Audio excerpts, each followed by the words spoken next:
Hello, I'm Nadia Johnny and you're watching A News. Let's take a look at today's top stories.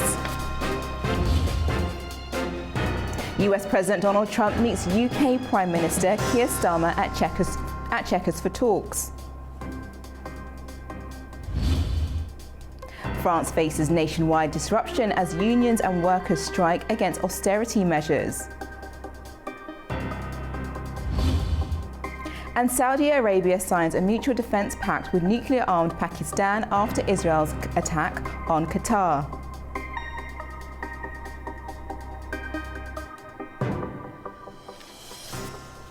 First, US President Donald Trump and British Prime Minister Keir Starmer held a bilateral meeting at Chequers, the Prime Minister's country residence in Buckinghamshire, earlier today. Our UK correspondent has more. United States President Donald Trump and UK Prime Minister Keir Starmer held a bilateral meeting at Chequers, the British Prime Minister's country retreat. The meeting took place on the second and final day of Trump's state visit to the United Kingdom, following ceremonial events with the royal family at Windsor Castle. After a day full of pomp and pageantry, the second day of US President Donald Trump's visit shifted to politics, trade and diplomacy. In the press conference after the bilateral meeting, Keir Starmer has hailed what he calls the biggest deal in British history by a country mile. Speaking alongside US President Donald Trump, the Prime Minister said the special relationship is delivering life-changing investments, creating jobs, boosting tech and funneling billions across the Atlantic. Donald Trump, in his address, spoke of the unbreakable bond between the United Kingdom and the US. He also thanked Starmer for his welcome and praised King Charles and Queen Camilla after what he described as a fantastic evening. Starmer highlighted that US-UK trade already supports more than 2.5 million jobs and told business leaders that the new tech prosperity deal will cement the partnership for a new era. The agreement for technology, finance, defense and energy promises a fresh investment on both sides, and Starmer says it shows the strength of the relationship. He also pointed to a tariff deal signed in May, which he described as a tough but fair win for both sides. This is Zaina Ferrer-Zadeh for A News, Manchester, United Kingdom. Ukraine and Poland have launched a joint operational group on drones, deepening defence ties after Russian drones recently crossed into Polish airspace. The move is being seen as a step to strengthen NATO's eastern flank.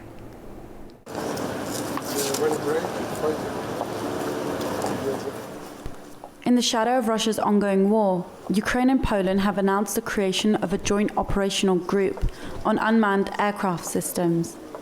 The deal was unveiled in Kyiv, where Ukrainian Defense Minister Denis Shmyhal and his Polish counterpart Władysław Kosiniak-Kamysz paid tribute to fallen soldiers before addressing reporters. Shmyhal said the group will act as a platform for joint initiatives, with training programs at its core.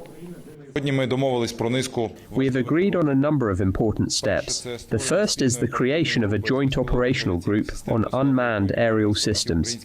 This group will become a platform for coordination and development of joint initiatives. He added that Ukrainian troops and engineers will train their Polish counterparts, while Warsaw will gain access to Ukrainian software designed to detect Russian drone attacks in advance. The central element of this joint group will be joint training programs, which I am confident will strengthen our ability to confront our common enemy. Kosiniak-Kamysz said the partnership goes beyond Poland, calling it vital for NATO and the European Union's eastern flank. I will emphasize again, we need cooperation in the fields of drones and countering drones. This is a great challenge, a great opportunity for all of Europe, because it's not just about Poland. The announcement follows a major drone incident earlier this month when 19 Russian drones entered Polish airspace. Polish jets, backed by NATO allies, shot several of them down. The first time a NATO member has fired during Russia's war in Ukraine. Russia maintains it was targeting Ukraine and did not intend to strike Poland. Next, to an historic day. The 18th of September marks the anniversary of the Ottawa Convention, formerly known as the Anti-Personnel Mine Ban Convention. Today, on its anniversary, attention turns to the ongoing challenges of countries withdrawing from the agreement. Today, the 18th of September, marks the anniversary of the Ottawa Convention, formerly known as the Anti-Personnel Mine Ban Convention. The treaty, which entered into force in 1999, bans the use, production and stockpiling of anti-personnel landmines, with over 160 countries pledging to destroy existing stockpiles. However, major military powers like Russia, the United States, China, India and Pakistan have not joined the agreement, leaving a gap in global compliance.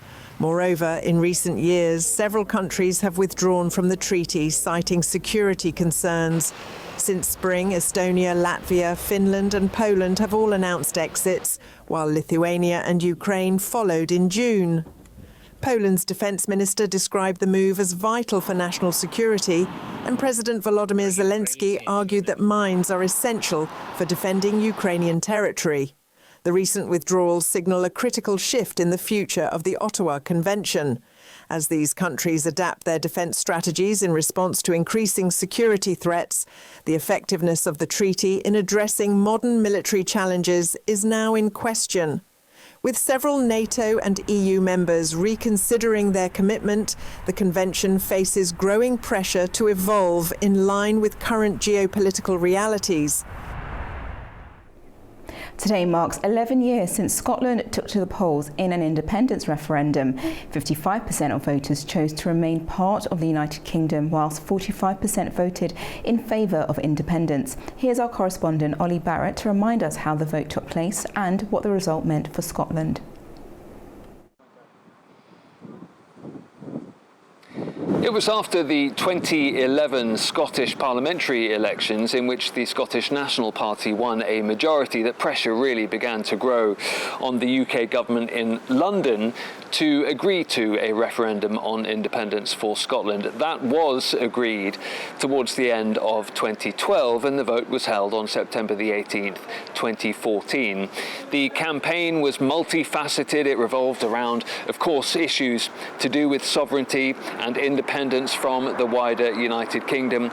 Issues like defence, nuclear capabilities, currency. What currency would Scotland use in the event of independence? What would happen around European Union membership and issues like that? In the event on the September the 18th referendum, the vote came out with a fairly comfortable majority for no, i.e. staying in the United Kingdom. It was 55% to 45% when the results came out. Now, the issue has not gone away, although after the vote, David Cameron, the then Prime Minister, said that this would be an issue that was settled for a generation, and successive UK Prime Ministers in London have pretty much stuck to that line as well. In terms of where we are right now, the SNP still say they would like to see another referendum on independence, and they say if they win a majority at next year's Scottish parliamentary elections, that should be a mandate for another vote. Keir Starmer, the UK Prime Minister, says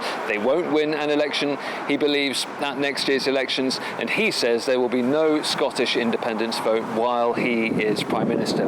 With regards to current polling, Ipsos, the pollsters, tell us that in July 2025, Scottish voters were saying 52% would favour independence to 48% no, so pretty divided as a country.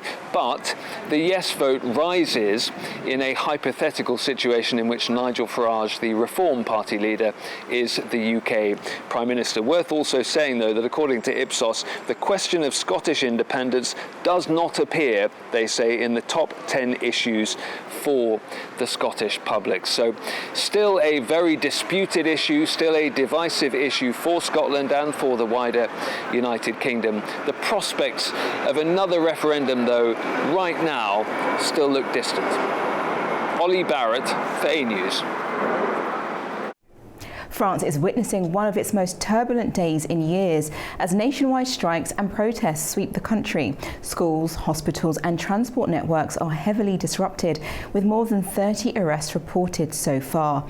Authorities warn the mobilization could draw hundreds of thousands as anger grows over austerity and deep divisions on public spending. France has been on high alert as strikes and protests swept across the country Thursday as union-led mobilisations disrupted schools, transport and public services. Teachers, students, hospital staff and at least 30 people have been arrested so far, with police reporting more than 40 blockades nationwide.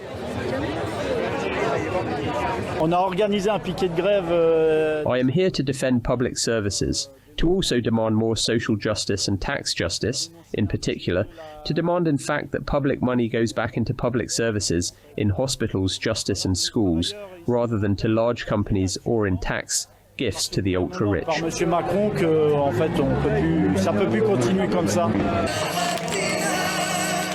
By mid-morning, marches were underway in Paris, Marseille and Lyon, with streets blocked by demonstrators, waving union flags and chanting against austerity. Presence was visible in major squares and shops in central districts kept their shutters down, fearing clashes. Authorities have deployed 80,000 officers, gendarmes, drones and armoured vehicles to manage what officials expect could be one of the largest demonstrations in recent years, involving up to 800,000 people. The unrest was sparked by a €44 billion austerity plan proposed by former Prime Minister François Bayrou, which led to his removal and Sébastien Lecornu's appointment. Unions criticise the cuts and are calling for the previous government's fiscal plans to be scrapped, for more spending on public services, higher taxes on the wealthy, and for the reversal of an unpopular change making people work longer to get a pension. This strike follows major protests in recent years, including early 2023, when there were pension reform strikes against the government, increasing the retirement age from 62 to 64. And in June 2024, demonstrations against the far-right National Rally, where unions, anti-racism groups and left-wing coalitions mobilised nationwide ahead of snap elections. Talks over the budget have become a key flashpoint in French politics. We'll delve deeper into France protests later on in the programme. But now to Formula One, which heads to the streets of Baku this weekend for round 17 of the season, with a championship battle between McLaren teammates Oscar Piastri and Lando Norris once again set to take centre stage. Our Narachicek Jahangir is at the pit with more. Good afternoon from Baku and welcome to Thursday at the Azerbaijan Grand Prix round 17 of Formula One World Championship. We are coming to you live from the pit lane here at the stunning Baku City Circuit, where preparations are already in full swing ahead of this weekend's race. Right now, just meters from where I'm standing, teams are hard at work practicing their pit stop routines. 24 engineers moving in perfect unison to change tires in under 3 seconds. It's high pressure, high precision work that could make or break a race on Sunday. Behind the garage doors, engineers and strategists are finalizing car setups, while drivers are in their briefings, reading the track, analyzing the data and preparing mentally for what is always of the trickiest street circuits on the calendar. With no on-track action today, Thursday is all about media duties, fan interactions and final garage preparations before the cars hit the circuit on Friday. It's been a busy day in the paddock, with the paddock club guests enjoying guided pit lane walks, getting a close-up view of the garage, tools and technical operations as the final touches are made to the cars. The distinct hum of power units being tired up echo through the pit buildings as teams tested systems and fine-tuned low drag configurations tailored to Baku's unique demands. The Baku weekend always promises the unexpected, whether it's last lap overtakes, dramatic crashes or out of nowhere podiums. For now, all eyes are on tomorrow's first practice sessions. Until then, it's media microphones, pit lane cameras and the ever-building tension of a city bracing for speed.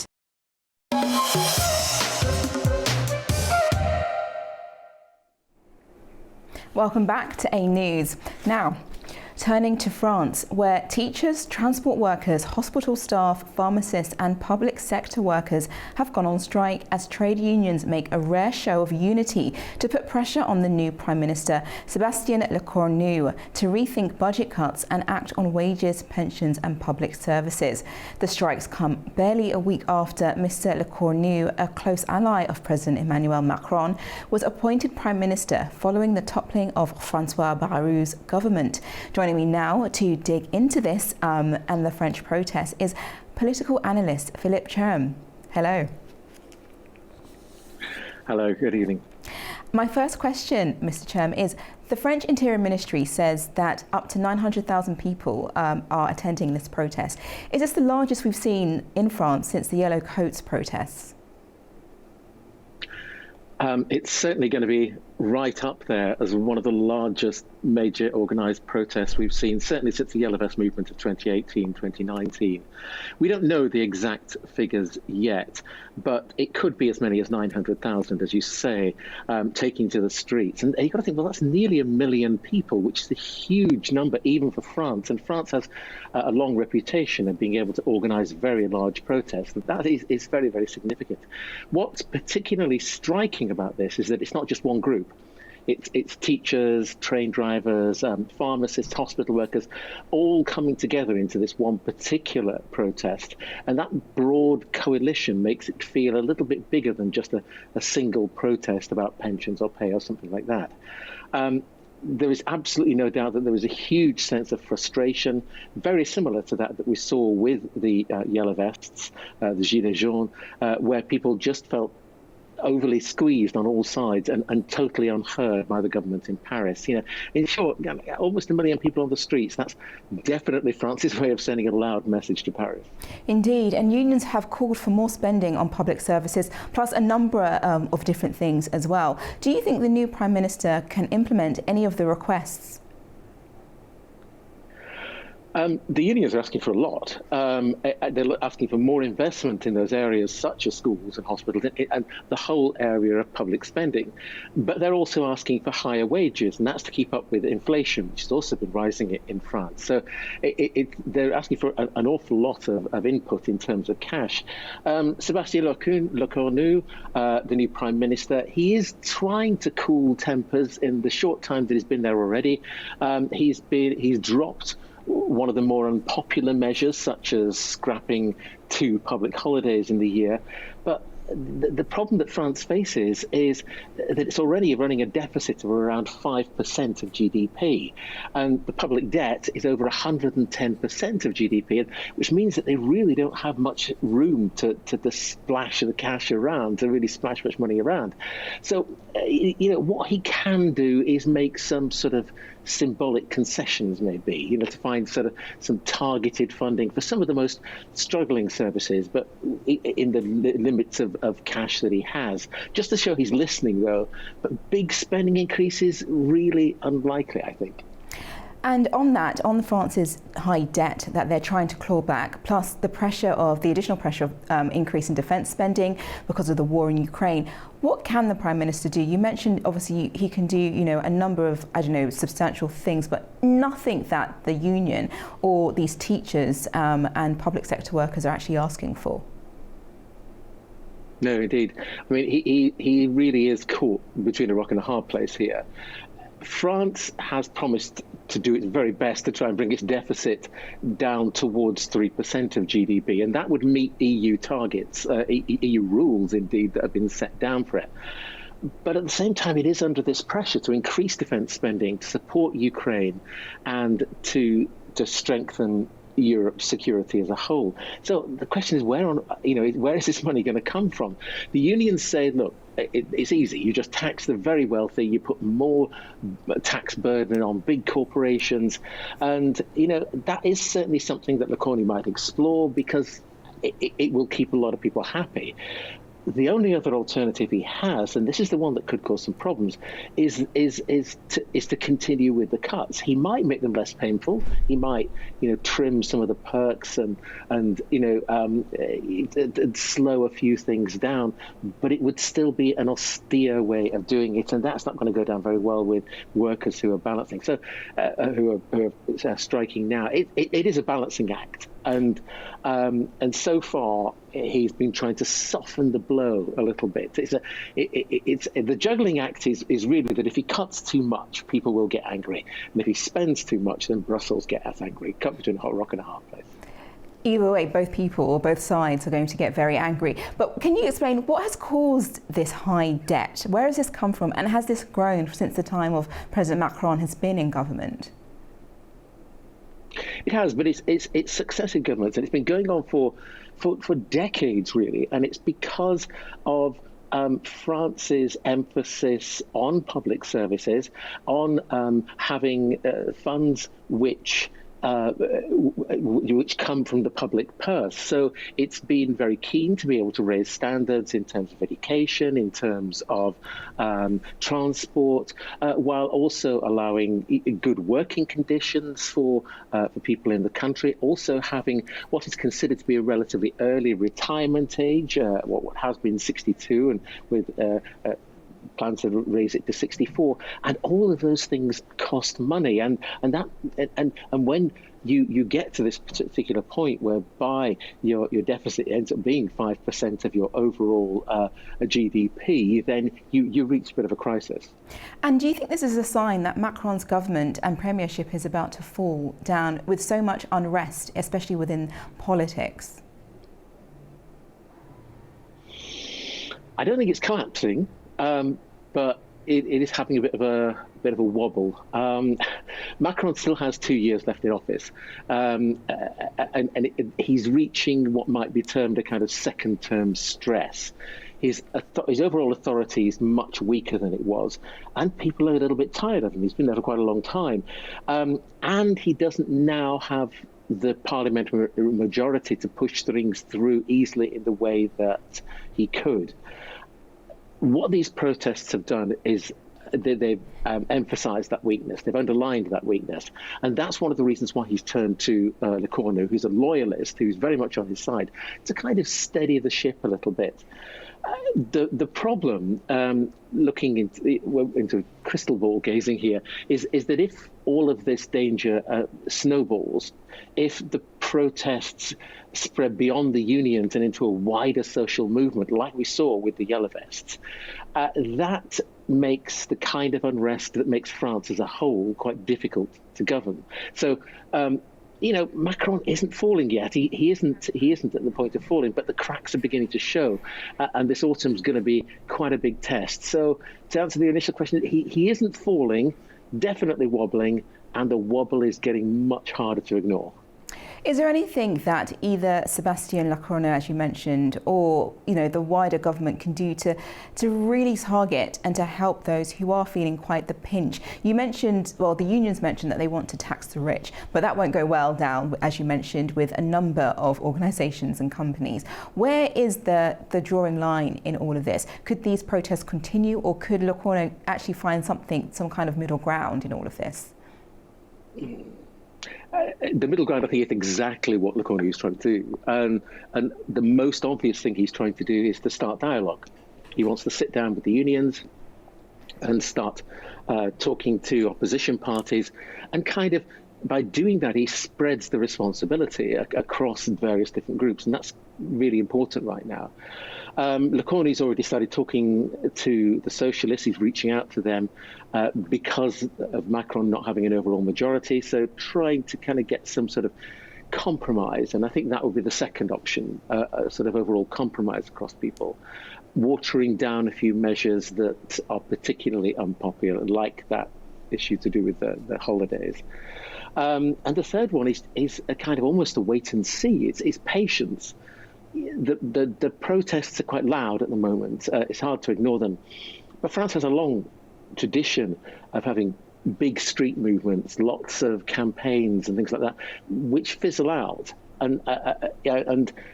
he'll, in some ways, he'll be hoping for that, and he'll be hoping for that will fizzle out in a few weeks. I mean, if that doesn't happen, it becomes a much broader anti-government movement like the Yellow Vests, and then it becomes much harder. I mean, it's sometimes said that in France, every crisis is a conversation, and the trick is to try and keep that at the table rather than on the streets. Well, thank you so much for your insights and for joining me this evening, Mr. Chair. Thank you.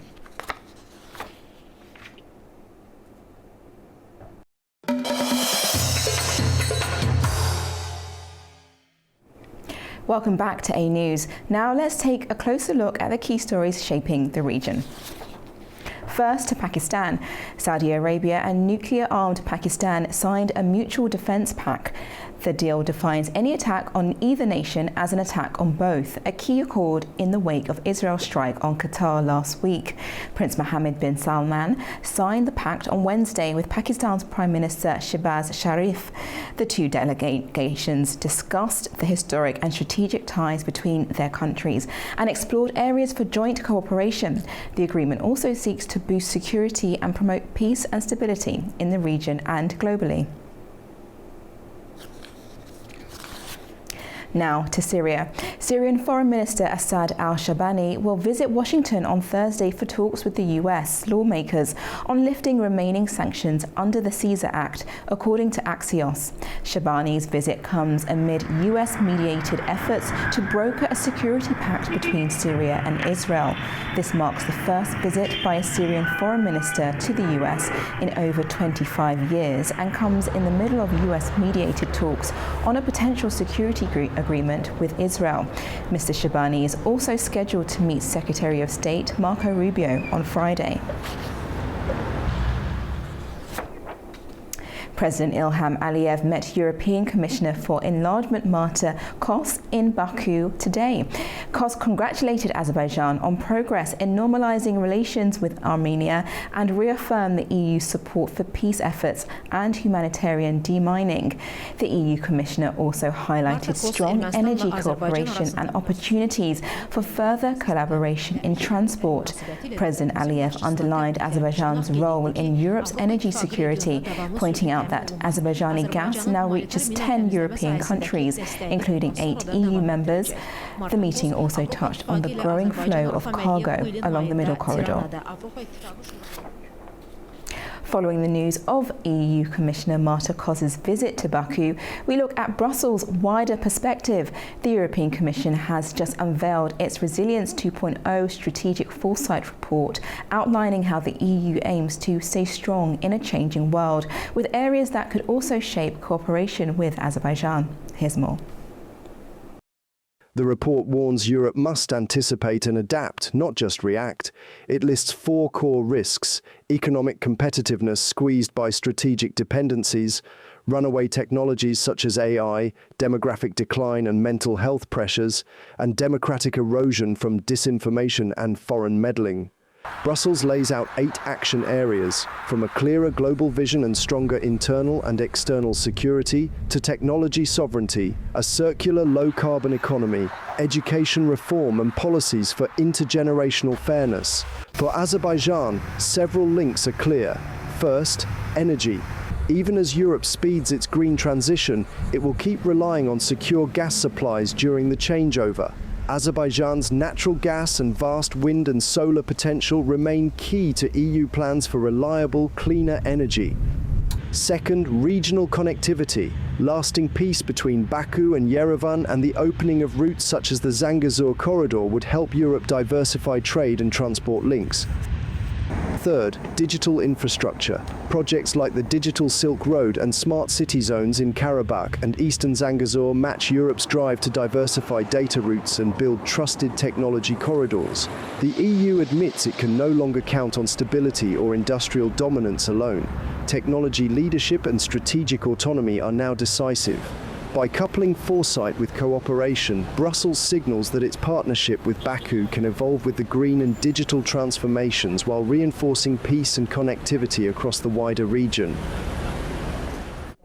The opening of the Zangezur corridor will not only boost regional trade but also connect the Turkic world. Turkey's Trade Minister Omar Balat spoke at an economic and cultural program in Ankara. He underlined the strategic importance of Azerbaijan in linking Turkey to Central Asia and beyond.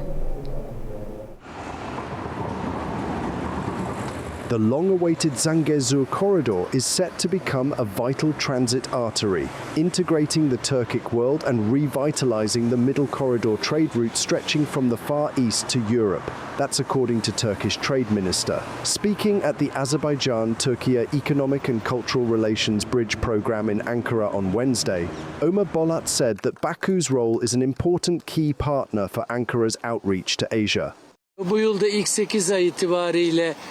As of the first 8 months of this year, our trade volume has been improving. Investments, in particular, are very important. Turkey's largest investment in the world, in terms of the number of business people and companies, is in Azerbaijan. Our largest investment, worth $17 billion, is also in Azerbaijan. Azerbaijan also has approximately 3,000 companies in Turkey.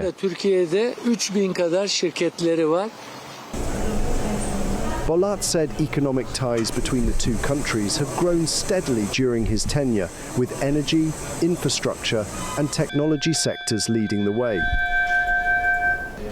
The opening of the trade route is expected to transform regional connectivity, further solidify economic integration between Ankara and Baku, and expand trade flows along the east-west axis. Georgia has fully repaid its historical debt to Russia, closing a 20-year financial chapter. The repayment of $4 million marks the end of its obligations under the long-term debt restructuring agreement. Our Nini Nikolashvili has more from Georgia. Georgia has officially closed one of the final chapters of its post-Soviet financial history. The country has fully repaid its historical debt to Russia. According to Georgia's Ministry of Finance, the last tranche of payments, about $4 million to Moscow, was completed this September.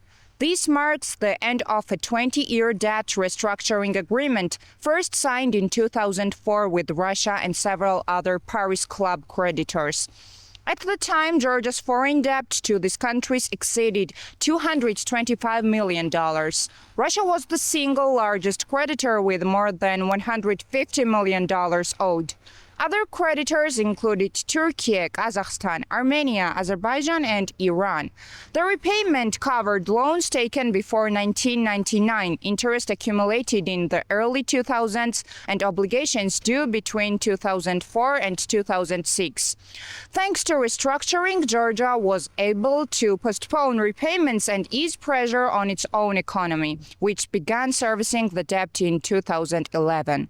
While the final sums this year were relatively modest, the political symbolism is significant.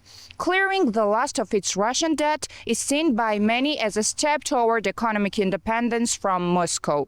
Still, Georgia's overall public debt remains high, more than $9 billion as of August 2025. Its largest creditor today is France, with over $850 million owed. For Tbilisi, the repayment is more than a financial milestone. It underscores Georgia's reliability as a debtor and strengthens its case for closer integration with European institutions, while closing a long and difficult chapter of its economic history with Russia. It's Nini Nikolashvili reporting from Tbilisi, A News. Looking to regional tech growth now, Turkey's premier technology and aerospace festival, Teknofest, has kicked off in Istanbul. The festival draws tech enthusiasts, innovators and visitors from across the world. The 5-day event promises everything from cutting-edge competitions to dazzling air shows. Teknofest opened its doors on Wednesday in Istanbul, bringing together technology lovers, innovators and entrepreneurs. The event is organised by the Turkish Technology Team Foundation and Turkish Industry and Technology Ministry, with the support of dozens of government agencies, private sector partners and universities. At the opening ceremony, Selçuk Bayraktar, chairman of the Teknofest Board of Directors, highlighted the significance of innovation. Bizler burada sadece parlak fikirleri ve yeni icatları görmüyoruz. At Technofest, we don't just see brilliant ideas and new inventions. We also see the skilled hands and minds that turn those ideas into steel, code, and products.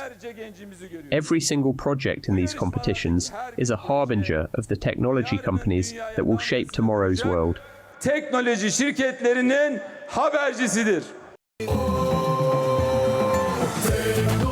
Dev ekrandan da şu anda sağ ve sol taraftan. Since its launch in 2018, Technofest has grown into one of the world's leading technology events. This year's program features 58 main competition categories and 137 subcategories. Rus helikopter pilotları.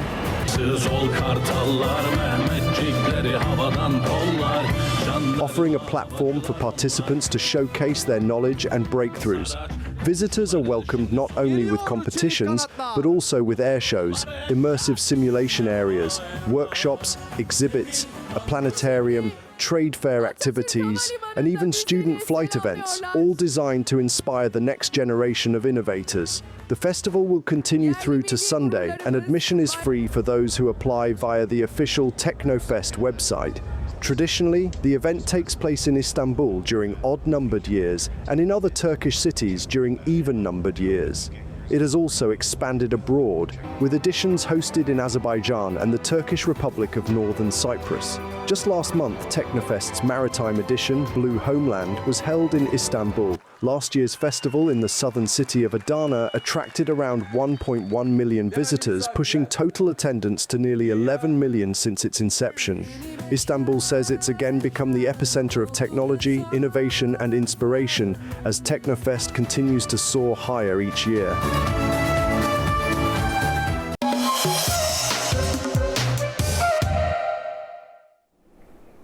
Welcome back to A News. Now turning to the region, and EU Commissioner for Enlargement Marta Kos visits to Azerbaijan today. She described her meeting with President Ilham Aliyev as open and productive and highlighted that the EU supports to lasting peace in the region and stands ready to engage.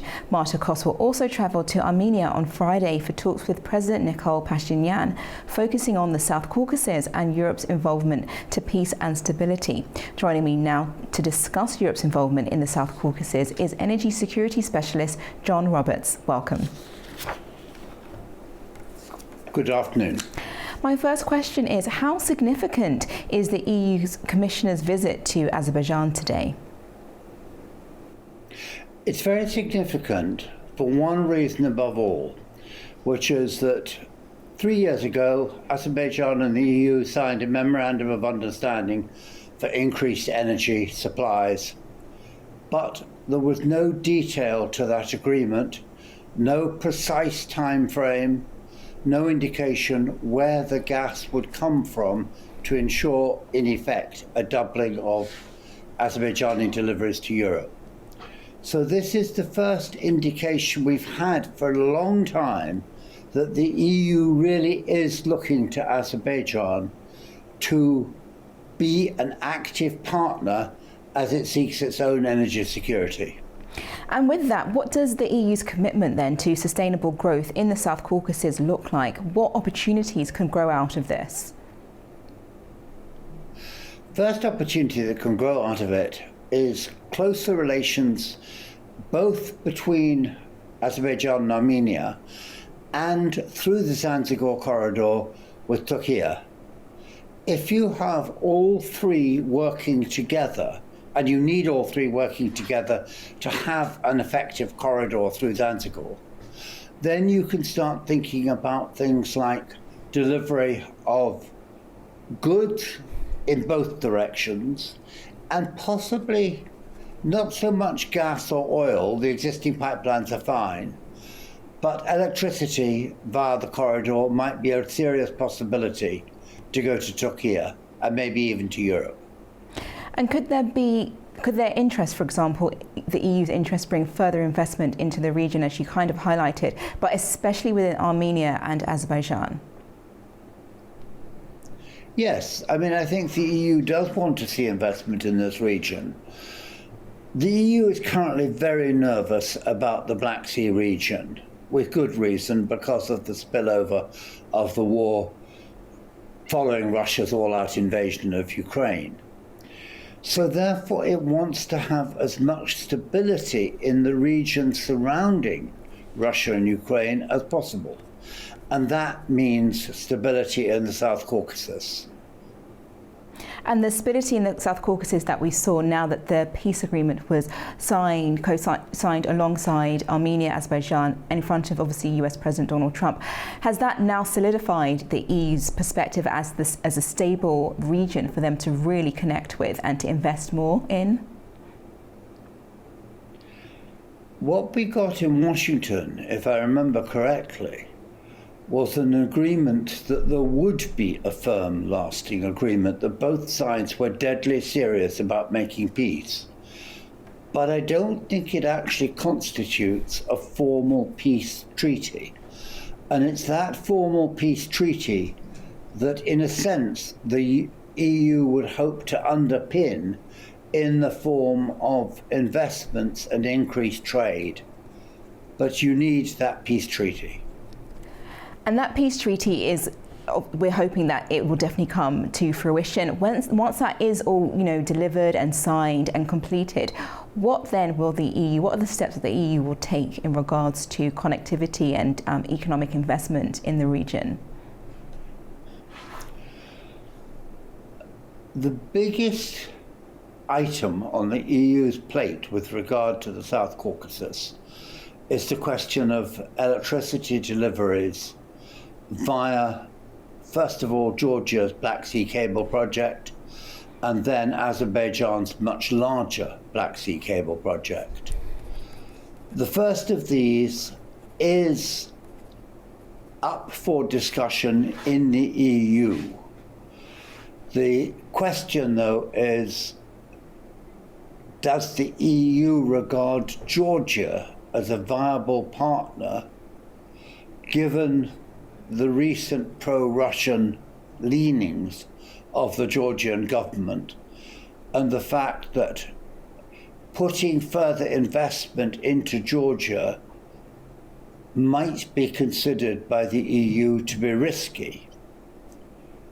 This is perhaps why the Zanzibar corridor becomes so important, because on the assumption that there is a full peace treaty between Azerbaijan and Armenia, the Zanzibar corridor can become the route for electricity exports. And in that regard, despite the issues that there have been over years between Turkey and the EU, Turkey is a far more stable country, a far more predictable partner, perhaps one should say, than Georgia with regard to its relations with the EU.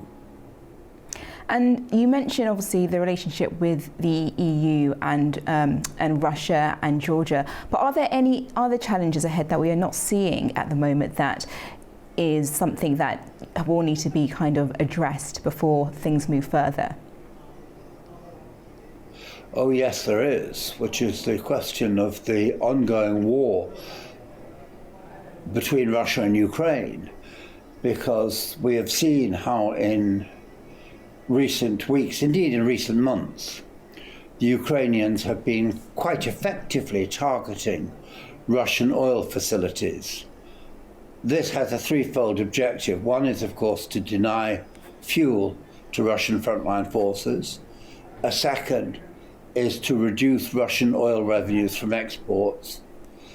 And a third is quite simply that it weakens the whole of Russia's industrial base, and it makes Russia's people suffer from lack of gasoline, lack of refined products, higher prices.